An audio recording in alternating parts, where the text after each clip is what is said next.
...1928 was a good building year. Almost $3 billion worth of new residential construction saw the light of day. But in 1929, even before the Depression became general, building dropped off to slightly under $2 billion. Year after year throughout the Depression, this decline continued. Each succeeding drop meaning thousands more men laid off in the building and allied industries. Until in 1934, all of the new homes built in the United States were worth only $227 million. A decline of 92% from 1928. But due to the stimulation of the National Housing Act, 1935 presents a different picture. From every section of the country come reports of vastly increased building activity. Now, in these pictures, we show you a few of the thousands of houses of all types that are currently under construction as a result of this building boom.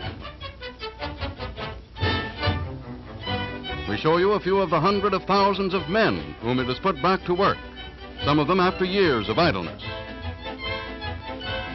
Carpenters, bricklayers, masons, plumbers, men from every division of the building trades are getting an honest day's work. And this reemployment is not limited to the building trades. For every man put to work on a house, several more are engaged in making the needed materials and transporting them to where they are to be used.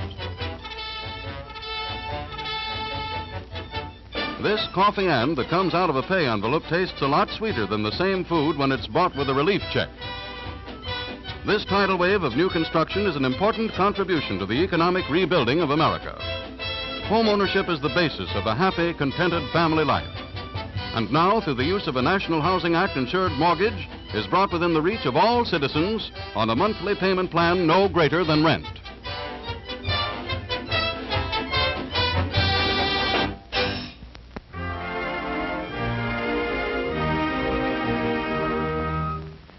Thousands of people get a big thrill out of looking at model houses, and a much bigger thrill when they buy one. This couple is going through a model house now. Suppose we follow them.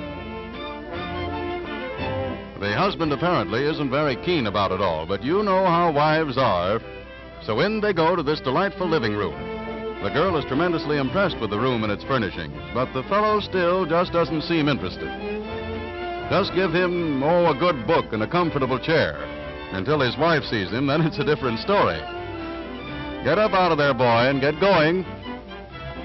They find that the dining room is small, but adequate for their small family and for moderate entertaining. And so they pass on to the kitchen. This cheerful room with its many handy cabinets impresses even this skeptic. And his wife is entranced by the modern flat-topped stove. And by such convenient features as the sturdy built-in ironing board. Well, now let's see what we find upstairs. First, a peek into the guest room with its modern furniture. Then a glance into the bathroom with its glass dressing table. He likes this even though the water isn't turned on yet. Just a fleeting glimpse of the nursery, for they don't need this room yet. And then a thorough inspection of the master bedroom. This canopied bed strikes his fancy, and it seems quite comfortable, too. But the wife is more interested in the ample closet space. And so they leave, reluctantly it seems, for they both would like to have this place for their very own. Too bad they can't afford it. Ah, but maybe they can. For according to this sign, they can buy this house with monthly payments that are less than they now spend for rent.